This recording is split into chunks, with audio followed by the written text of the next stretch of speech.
Okay, dalam permasalahan yang kedua, kita akan melihat berkenaan dengan lock pump. So lock pump ni kita kata berbeza dengan gear pump ialah kerana bentuk dia adalah lebih, kalau kita lihat di sini dia berbentuk dia akan berbentuk bunga macam itu. Okay. Yang ini saya akan mungkin kita boleh lihat pada seperti gambar rajah seperti ini. Ini lebih dikenali sebagai lock pump. Okay, a lock pump running at 300 RPM is pumping soybeans through a 3 cm diameter pipe. The pump is driven by a motor that is using 285 watts, assuming an overall pump and motor efficiency of 65%. What is the pumping rate if the suction and discharge pressure are minus 35 and 160 kilopascal respectively? Okay, di sini kita membicarakan berkenaan dengan lock pump. So saya rasa pelajar boleh membezakan antara gear pump dan juga lock pump. Lock pump ada lebih kepada bentuk yang dimensi seperti ini. Okay, so kemudian diberi overall efficiency dan akhirnya diberi discharge pressure. So di dalam discharge pressure ni kita boleh nampak bahawa pada inlet selalunya akan negatif ataupun lebih rendah berbanding dengan outlet. Kerana apa? Idea displacement, positive displacement pump ni ialah dia akan suck, dia akan sedut dulu cecair tersebut, barulah dia akan angkat. So maknanya selalunya kalau dia sedut tu, selalunya dia akan menjadi suction ataupun menjadi lebih vacuum. Cuma kalau negatif ini mungkin dia mengukur di dalam gauge pressure. Kerana di dalam pengiraan kita untuk reciprocating pump tu, kita menggunakan ABS. Jadi kita tak nampak negatif pressure. Dia dapat satu nilai yang rendah. Tetapi itu adalah nilai absolute pressure. Okey. Jadi dalam keadaan ini bagaimana untuk kita mengira? So akhirnya kita kata dia bermula dengan pengiraan power di sini. So dengan pengiraan power, rumus dia adalah rho GQH. Oleh itu kita akan ubah sedikit. Katakan kita ubah menjadi rho GH dan Q. Dan rho GH di sini akan reflect kepada pressure dan Q di sini akan reflect kepada kadar alih. So jadi kita masukkan nilai delta P ni, selalunya kita akan tolak outlet dan juga inlet. So oleh kerana kedua-dua dia outlet tolak negatif, so dia akan jadi tambah.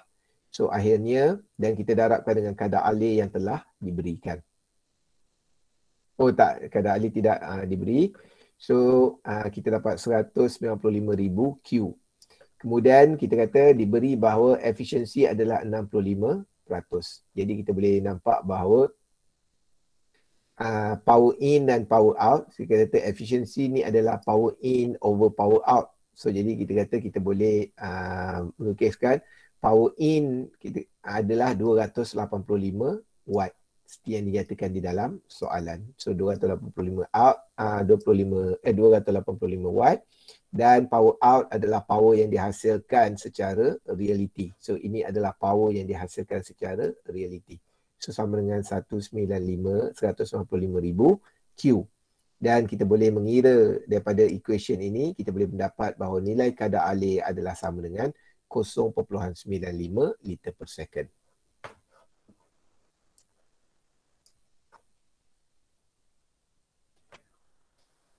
Okey, seterusnya kita melihat soalan 3 berkenaan dengan lock pump.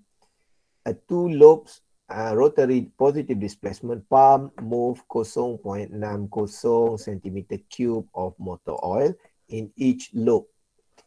In each lobe volume. Maksudnya satu bahagian di sini. Okey, satu bahagian di sini sebenarnya mengandungi isi padu sebanyak 0.6 cm padu minyak.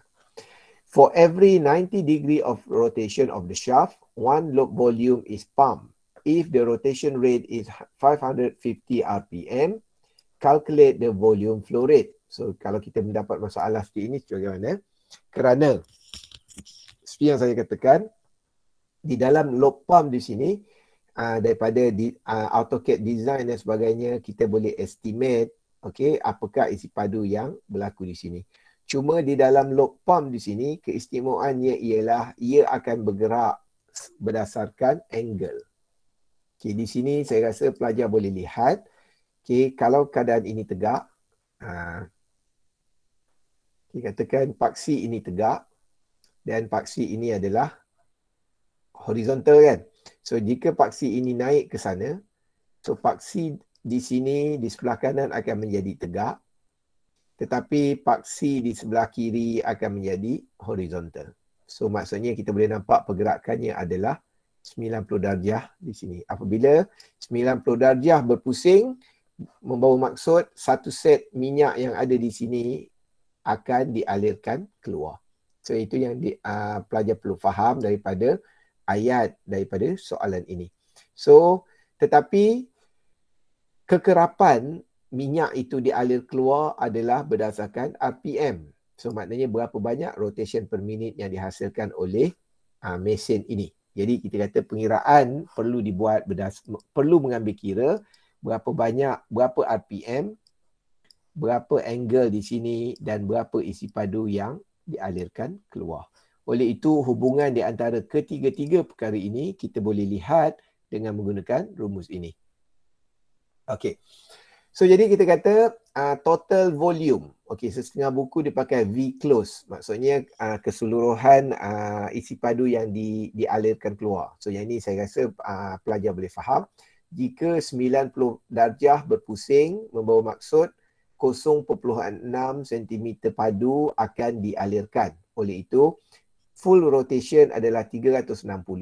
Oleh itu kita kata untuk mendapat keseluruhan isi padu, okay, ia perlu berpusing sebanyak 4 kali. So V di sini adalah isi padu volume. So jadi kita kata okey 4 darab 0.6, so kita ada 2.4 cm padu.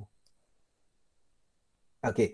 So untuk mencari kadar alir kita perlu menggunakan rumus ini. Q sama dengan total volume ataupun kita kata volume closed volume dibahagikan dengan rotation. So jadi kemudian kita kena darabkan dengan loop speed. Di sini kita kata yang pelajar kena faham ialah rotation ini kita kata membawa maksud oleh kerana kita telah darab 4 di sini, membawa maksud ini adalah nilai isi padu untuk setiap rotation. Jadi kita boleh menulis rumus ini seperti ini. Okey, kadar alir sama juga dengan nilai total isi padu yang dialirkan untuk one full cycle didarabkan dengan RPM. So jadi kalau kita darabkan kita dapat 1320 cm padu per minit.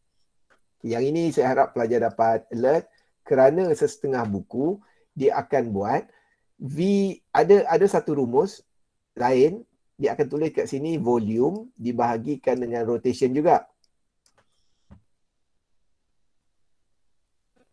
Okey, dibahagikan dengan rotation.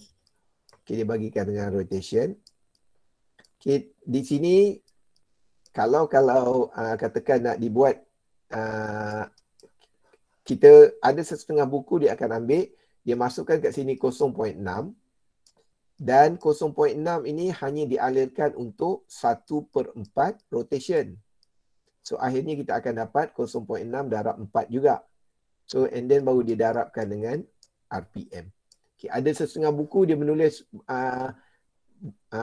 rumus dia adalah volume dibahagikan dengan rotation didarabkan dengan loop speed. Okay, tetapi di sini saya lebih prefer untuk mengira apakah total velocity, apakah total volume dulu. Jadi kita kata volume di sini kita darab 4 kerana dia adalah 90 darjah rotation. So and then barulah kita darabkan dengan loop speed untuk kita mendapat total kadar alir. So yang ini saya harap pelajar dapat alert pengiraan kadar alir tersebut kerana di dalam gear and lock pump ni kita kata banyak banyak equation yang kadang-kala kalau pelajar silap baca mungkin agak terkeliru. Okey, kita masuk kepada problem nombor 4. So problem nombor 4 sama juga, cuma kita kata a 3 lobes rotary positive displacement pump move 0.6 cm3 of motor oil in each lobe. For every 60 degree of rotation of the shaft, 1 lobe volume is pumped. If the rotation rate is 550 RPM, calculate the volume flow rate. So idea di sini sama juga, cuma di sini diberi kita 60 darjah. So 60 darjah ni berlaku bila? Kat sini pelajar kena faham. So ini kita ada 3 cabang. So kat sini akan ada apa nama tu, kita nampak kat sini. Tadi yang saya nak bincangkan di sini, kalau kita melihat yang tadi, dia tunjuk kat sini 90 darjah. Sebenarnya ini adalah hubungan di antara kedua-dua ini. So kita boleh dapat 90 darjah. Kerana kalau pelajar tengok, kalau dia straight line di sini, sebenarnya 180 darjah. Okay, yang ni. So sama juga dalam keadaan ini, kita kata hubungan di antara yang ini ni, apa nama tu, kalau kita lihat kat sini, ini adalah sebenarnya, kalau di cabang 3, maksudnya 360 bahagi 3. So angle di sini adalah 120 darjah.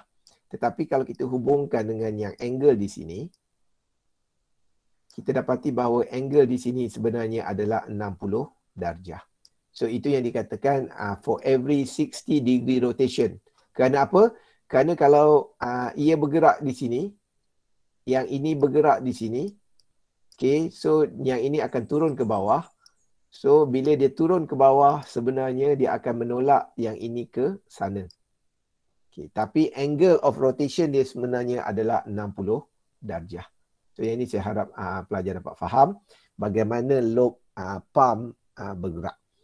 Okey, oleh itu pengiraan dia sama juga, dia ingin menentukan flow rate. Kerana apa kita perlu mengirakan flow rate? Selalunya di dalam positive displacement pump kita akan fokus kepada flow rate. Kerana idenya ialah bukan had laju, tetapi adalah berapa banyak isi padu yang dialirkan.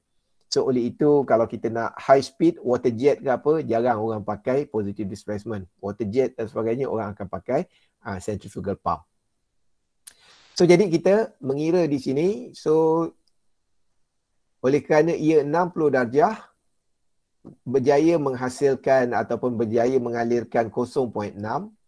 Jadi sekiranya untuk full volume, kita kata 60 darab 6 sama dengan 360 darjah. So kita kata 6 didarabkan dengan 0.6. So kita ada 3.6 cm padu yang dihasilkan untuk one full cycle, untuk satu cycle penuh.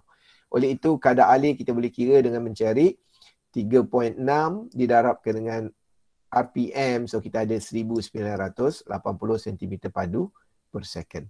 Saya ulangi sekali lagi, ada setengah buku ia mengira Q sama dengan volume of lobe 0.6. Kemudian 0.6 ni hanyalah isi padu yang dihasilkan untuk 1/6 full cycle. Kita darabkan dengan RPM, so kita boleh dapat nilai yang sama, iaitu 1980 cm padu per minit. So yang ini saya harap pelajar dapat berhati-hati sekiranya pelajar membuat revision daripada buku teks yang lain.